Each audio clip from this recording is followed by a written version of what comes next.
The heavy brass key felt unnaturally warm in Elena's palm, pulsing with a slow, rhythmic throb that matched her own heartbeat. At 32, Elena Vance was a woman of the digital age, a high-performance e-commerce founder who lived by analytics, 5G signals, and the frantic pace of the city. To her, the family inheritance was a nuisance, a Victorian relic on the countryside that stood in the way of her upcoming product launch. "It's not a prison, Elena," her great-aunt Beatrice, her voice like dry parchment. They stood at the edge of the gravel driveway, the older woman refusing to step a single inch closer to the looming shadow of the manor. "It's a stewardship. You are the heartbeat of this family now." "I don't want to be some kind of heartbeat, Bea, whatever that means," Elena, her eyes glued to her smartphone. No service. She held the device toward the sky, pacing the tall grass. "I have a product launch in 4 hours. I'll stay long enough to settle the estate, but I can't run a global brand from a dead zone. This place is a tomb." Beatrice's grip on her cane tightened. "The house provides, Elena, but the house is currently empty, and an empty house grows irritable." Elena ignored her, stepping through the front door. It groaned shut with a hollow, metallic thud that seemed to vibrate through the soles of her shoes. In the center of the grand foyer stood the selection wall, a massive slab of obsidian stone. As she approached, her name, Elena Vance, shimmered into existence beneath the surface of the rock, appearing like a watermark in the stone. Below it was a long, dusty history of Vances stretching back to the 1800s. On a mahogany side table sat a book bound in cold, damp suede, the custodian's Vade Mecum. Beside it was a note from her predecessor. "Read this before the first sunset. The house is the hearth of our luck. If the fire goes out, the family burns." "Yeah, okay, Uncle Artie," Elena muttered, tossing her laptop bag over the ancient book. "I have a business to run." The house was suffocating. It seemed to actively eat her signal. Every time she found a single bar of service, the air would grow cold and the signal would drop to 0. Frustrated and annoyed by what she saw as senile family traditions, she decided to outsource her duty. She called a local man she'd met at the gas station named Miller. "Miller? It's Elena. Listen, I can't stay in this dead zone. I'm heading into the town 10 miles over to use the library's fiber optic.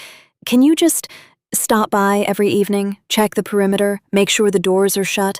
I'll Venmo you double." She didn't wait for his concerned reply. She fled to the neighboring town, setting up a temporary office in the local library.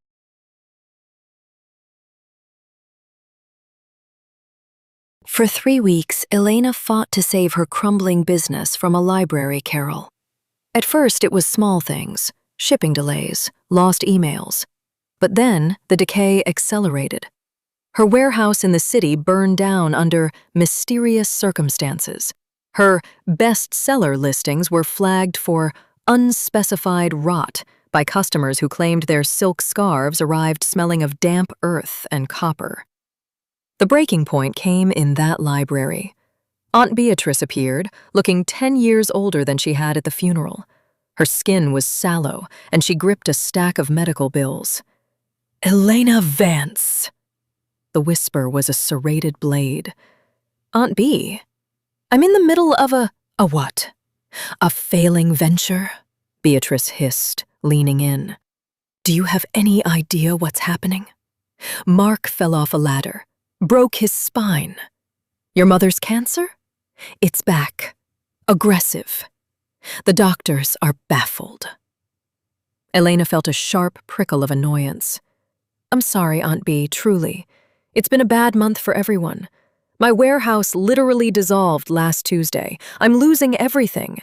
But blaming me for Mark's accident? That's unhinged. You're being ridiculous." "You're losing everything because you aren't there." Beatrice's eyes were wide and terrifying. I went to the house. It was cold, Elena. I saw your name on the selection wall. It's glowing a bruised purple. The house is harvesting the family directly because you won't let it eat you.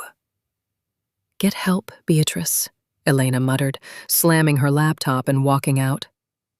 But that evening, sitting in her SUV at the edge of the town limits, she felt a sudden, sharp pain in her chest, a rhythmic tugging, like a hook caught in her ribs, pulling her toward the countryside. With trembling fingers, she finally reached into the back seat and pulled the vade-mecum out from under a pile of discarded coffee cups. She flipped past the diagrams of organ rooms to the section titled The Proxy Penalty. The handwriting was frantic. If the anchor remains defiant, the house begins the harvest of the bloodline. If the anchor delegates their duty to a stranger, the house will not accept them as a caretaker, but it will accept them as an offering. Elena's heart skipped. Miller.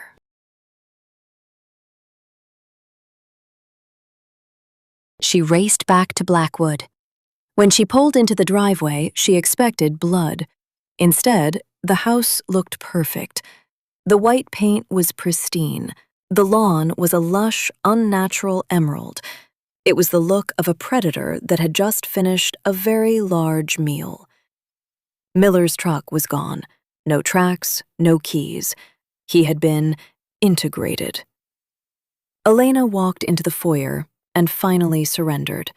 She sat in the library and read the truth. She was a biological battery. By simply being present, she grounded the house. The life force exchange was negligible, a slight fatigue, a gray hair, as long as she stayed. But her 3-week business trip had cost her family their health and a stranger his life. 45 years later. The house was no longer a place Elena lived in. It was a skin she wore.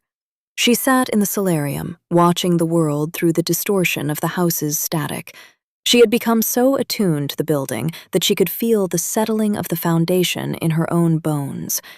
Because she had stayed, the Vance name had become legendary.